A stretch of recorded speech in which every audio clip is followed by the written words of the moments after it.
Tonight, Russell Brand is charged with sexual offences. The comedian is facing 5 charges, including rape. They involve 4 women, and some are alleged to have happened in Westminster. Also on the programme, later closing times and alfresco dining. The government backs the mayor getting new powers to override objections from councils. We know there are great venues, there are great bars, great pubs. You should be able to have licensing conditions that aren't onerous, that aren't burdensome. Plus, the help needed for families struggling with the basics for toddlers. And Tradition! Tradition! Tradition! Fingers crossed at Fiddler on the Roof, a look ahead to theatre's biggest night. Good evening. The comedian and actor Russell Brand has been charged with rape, indecent assault and sexual assault. The charges relate to incidents involving 4 separate women between 1999 and 2005. A number of them are alleged to have taken place in and around Westminster. The 49-year-old has previously said that all his sexual encounters were consensual. To date, the Met Police confirmed that it had written to Mr Brand to inform him that he was being charged. Kath O'Pata is at New Scotland Yard for us now. Kath, first of all, can you take us through these charges, please? Yes, Duncan. Well, Russell Brand has had a successful television career across both sides of the Atlantic. He was the host of Big Brother, then starred in a string of Hollywood films, Despicable Me and St. Trinians, to name a few. But since 2023, he's been under police investigation. He's been interviewed by the police. There's been a careful review of the case by the Crown Prosecution Service, and that's resulted in 5 charges being issued against him for sexual assaults on 4 separate women. They include the rape of a woman in 1999 in Bournemouth, indecent assault of another woman in 2001 in Westminster, 2004, another rape and sexual assault in Westminster, and between 2004 and 2005, allegations of another sexual assault of another woman, once more in Westminster. Well, about an hour ago, Russell Brand did post his response to these charges on X, formerly Twitter. Let's take a look. I've never engaged in non-consensual activity. I pray that you can see that by looking in my eyes. And of course, I'm now going to have the opportunity to defend these charges in court, and I'm incredibly grateful for that. Kath, what happens next? Well, currently Brand is in Florida. He will need to be back in the UK by the 2nd of May, where he's expected to go to Westminster Magistrates Court to make his plea. As we've heard from his response, he has no intention of pleading guilty, which can only mean one thing: a criminal trial. Kath O'Pata at New Scotland Yard. Thank you. Next tonight, in his determination to have councils dance to his tune, the Mayor brought both the Deputy Prime Minister and the Chancellor to Ronnie Scott's in Soho today. Sir Sadiq Khan said the government's backing for more powers would help bring councils into line as he pushes for the freedom for pubs and clubs to stay open later and for more of the outside dining that we saw during the pandemic. Carolyn Sim reports now from Soho. The sun may be shining on Soho, but after dark, many venues are struggling. Strict licensing laws, some say, are killing off the capital's nightlife. Today, the Mayor gathered senior Labour figures around the piano at Ronnie Scott's to announce new powers he's been given to boost the industry. He'll now be able to call in council bans on late-night bars, a move he hopes will hit the right note. In the centre of our city, in those zones where we know there are great venues, there are great bars, great pubs, you should be able to have licensing conditions that aren't onerous, that aren't burdensome. What you can't have is a situation where you've got a vocal minority of hyperlocal residents, basically meaning great venues can't open, flourish and thrive. One of those residents is Tim Lord, who chairs the community group, the Soho Society. He says their concern is safety. After midnight, there's a lot of gang activity and the crime levels in Soho and Leicester Square are very high. We would welcome this if it was in the context of we're going to look at longer hours, but then we're also going to have to address the policing issue and the number of police officers and the costs of that. But ministers say a new task force, similar to the one the Mayor already set up in February, will work with the police as it reports back on ideas to kickstart growth. For us, it's more a balance and understanding, incorporating and bringing together all the stakeholders so that we can make the best decisions and the best policies to support everyone within the community. It's not yet clear how many venues will be able to stay open later, but those decisions will, in effect, be taken away from local councils. Westminster told us today that they grant the vast majority of licensing applications, which are only refused where safety concerns are raised by the police or significant disruption is likely. They said local authorities and licensing professionals should be represented on any working group. But venues like Greek Street Live are delighted about today's announcement and the opportunity it could bring. I think everyone can agree that it's been a bit of a tough 5 years for hospitality, for entertainment, for theatre, and knowing that we are, going to have some support, it's overwhelmingly positive news for us. This is only a 6-week trial, so any bids to party for longer will have to be made soon. Carolyn Sim, ITV News. Officers at the Met are getting the chance to have their say on the culture within the police as part of the ongoing inquiry into the killing of Sarah Everard. Sarah was kidnapped, raped and murdered by off-duty police officer Wayne Couzens. Our senior correspondent Ron K. Phillips is here with me now. Ron K., this survey is part of the wider review into the events leading up to Sarah's killing. It is. And the first full inquiry was ordered right after Sarah was murdered, and the senior lawyer, Lady Elish Agelini, was appointed to head it. And as you've said, the survey forms the second part of this wider inquiry and would look in detail at police culture, concerns about women's safety, the risk of offences being repeated, failures in police vetting and the way investigations of reports of sexual offences are carried out. And it isn't the first time there have been investigations into police conduct. And one former officer said today that what she wants to see is fewer words and more action. We've had the Louise Casey report. We've had many reports through HMIC before that. And we seem to be building up shelves and shelves of reports with very little activity. And I find that quite frustrating. I feel that we're letting down the communities of London and further, because this is something that impacts everybody right across the country. So for me, whilst I welcome what's happening, I do feel quite frustrated that instead of the reports, just do something about it. You said this is the second stage of the inquiry. Remind us of the conclusions of the first part. Well, the first part of the report said that Wayne Couzens should never, ever have been allowed to become a Metropolitan Police officer, and there were chances that were missed and ignored that could have stopped him. Sarah Everard, as you'll remember, was murdered in March 2021 after she disappeared on her way home in Clapham. Her murder led to vigils and in memory of women affected by and lost to violence. And Couzens, you'll remember, used his status as a police officer to get her into his car. It later emerged there had been concerns about him as a police officer, and there were even reports that he had a nickname, the rapist. The inquiry, this second part of the survey, will end on May the 9th. OK, Ron K., thank you. A man who gouged out a grandfather's eye and beat him to death with his own walking stick has been locked up. Bernard Fowler was targeted by 23-year-old Sakai Miles while he was on his way to Harold Woods Station. Miles was handed a hospital order at the Old Bailey today and is being treated at Broadmoor Secure Psychiatric Hospital. A driver who went through a red light and killed a Boy Scout has been jailed for 5.5 years. 25-year-old Evie Wiles was distracted by her phone when her car hit 14-year-old Christopher Arnett as he was crossing the road in Hemel Hempstead. Next tonight, baby banks are a lifeline for families in the capital, but they are not just important for the parents of newborns. In fact, those donation centres provide vital support for parents with toddlers and school-aged children too. They offer a helping hand to families who are struggling to provide essentials for their little ones as they grow.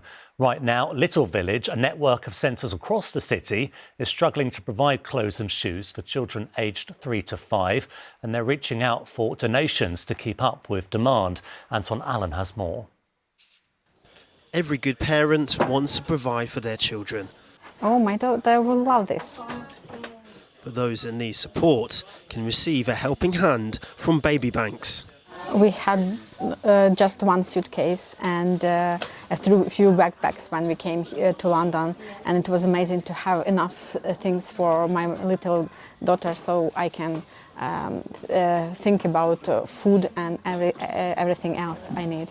Oksana escaped Ukraine with her family with all she could carry. When London became her home, she became one of the thousands of parents who have been given clothing and toy bundles by Little Village in Camden. But supplies are running low. 3 to 4 girls, long sleeve. We've got one item, which obviously isn't going to be enough. Little Village are running out of clothes for the 3 to 5 age range for boys and girls. They need jumpers, t-shirts, pyjamas, shoes size 5 to 12 and any other great quality clothing to fill their baby bundle baskets. The charity's volunteers are desperate for donations to ensure every family in need gets a full bundle. How do you and the rest of the volunteers feel when you're trying to pack a bundle and you know you haven't got enough items to help that family? It's definitely heartbreaking, honestly heartbreaking. Sometimes we try to substitute with other things or offer maybe the different size up, but, we try to do what we can. But yeah, you can see for yourself, right? This is not great. Little Village say last year they supported over 7,300 babies and children. But the cost of living crisis has meant their demand is outstripping their supply. They use their clothes so much more. They're at preschool or they're at nursery, they're doing knee slides, they're climbing, they're at the park all the time. They're just a lot more physical, loads more activity. So obviously what we're looking for is really good quality stuff. So things that aren't torn, aren't covered in pen, and naturally that stuff is happening to clothing that is from that age range. Little Village hope that those at Spring Clean will give their unwanted baby items to charity to help fill the donation packages that bring joy to families in need. Anton Allen, ITV News. Still to come on the programme.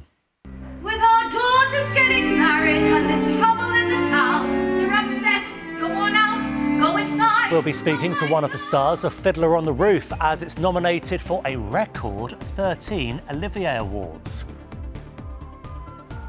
And sticking with a musical theme, sort of, this time a royal debut.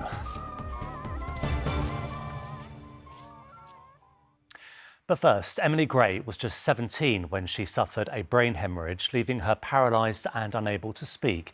3 years on, as her recovery continues, she wants to help raise funds for others in a similar situation to herself. And she's doing it with help from her mum and sister. Here's Sally.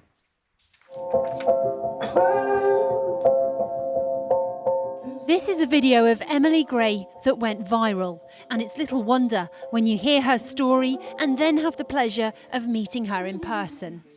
Emily was a healthy, sporty, life-loving teenager who'd been scouted for modelling when her life changed in an instant.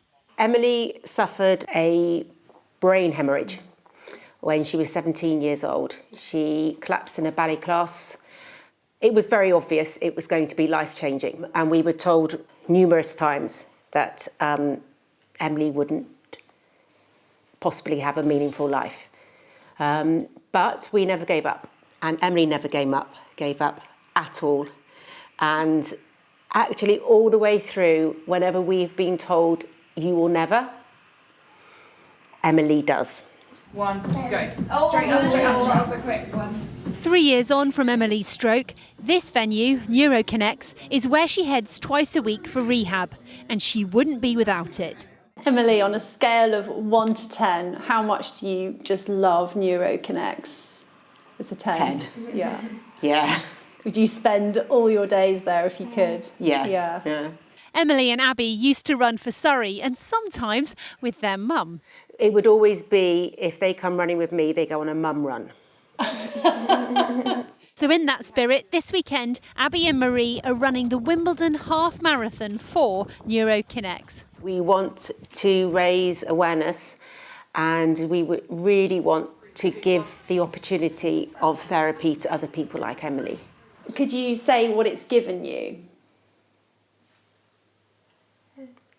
Everything. But the rehab isn't the only thing Emily's taken on.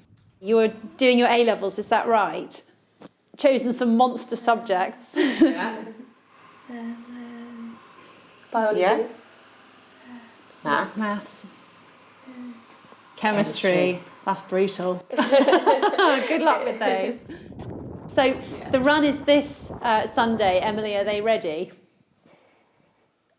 You don't know? Do you think Mum is? But They hope to raise as much as possible for people like Emily on their vital road to recovery. it's been absolutely lovely to meet you. And hopefully you'll be running it one day. Is that the dream? Yes, definitely. Yeah. Definitely. Now, Fiddler on the Roof is a musical that has captivated audiences since 1964. And today, it's not only still winning awards, but also breaking records. This year, a revival leads the way at the Oliviers with 13 nominations. Ahead of the ceremony on Sunday, Helen Keenan sat down with Lara Pulver, who plays Golda in the show. A fiddler on the roof. Sounds crazy, no? It's been gracing London theatres since the 60s. A decade later, it was in cinemas. Now, Fiddler on the Roof is leading the Olivier Award nominations, its latest revival on stage at the Barbican. It's funny, it's touching, there's a lot of hummable tunes.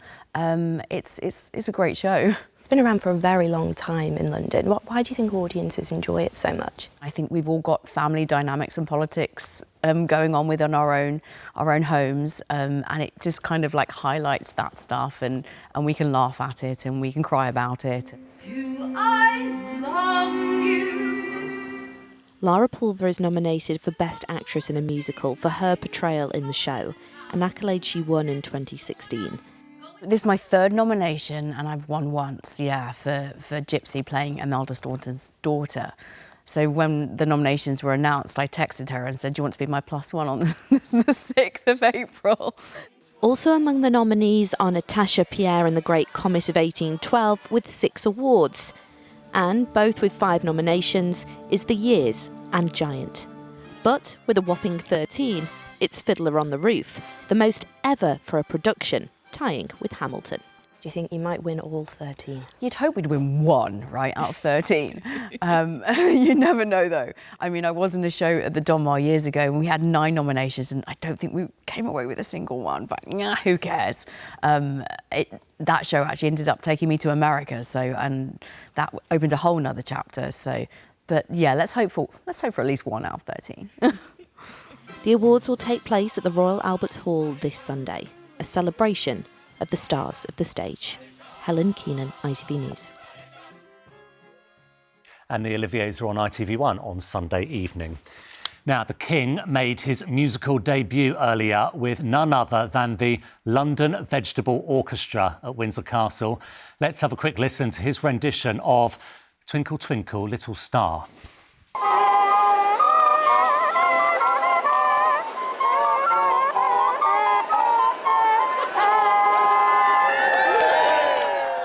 Yes, King Charles played the Carrot Recorder while hosting 350 guests, including leaders of community music groups and music-related projects, to recognise those involved in music across the UK, vegetable and non-vegetable alike. On to the weekend weather now. After a week of lovely sunshine, here's James with the forecast. Visibility is clear today, both above and below the water. TUI sponsors ITV London Weekend Weather.